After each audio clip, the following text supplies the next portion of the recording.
Hi, it's Zach here to bring you today's deal on the original K9 dash cam. Now, dash cams have become very popular over the last few years, and it's no wonder why. There's no better evidence when it comes to court or even talking to your insurance company when it comes to an accident than having video and audio proof of what happened. Now, if you have this running in your car, you're gonna be able to record anything that might happen. Now, whether that's an accident or something cool that just pops up on the road that you wanna have on camera, this is the perfect tool for the job. And this one actually records in full 1080p HD, which is great because you have a nice clear picture and you can see details like the other driver's license plate number.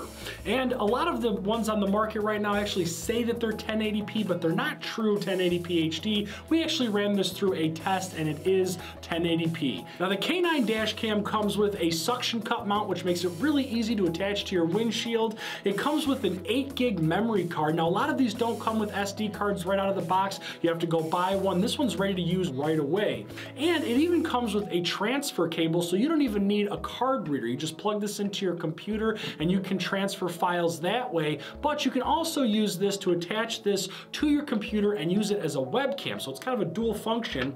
And you also have the DC adapter. Now, it's recommended that you leave the dash cam plugged in while it's in your car using this adapter because the battery actually depletes quite fast while you're recording things, but this is plenty long enough to reach it at the windshield, or even if you want to stick it out your back window, the cord here is really, really long. Now, this does come in both silver and black. There is no color choice available. However, we have a fantastic deal on this, and it's gonna pay for itself tenfold if you ever need to prove your innocence. So head on over to the site and grab one or two of these today.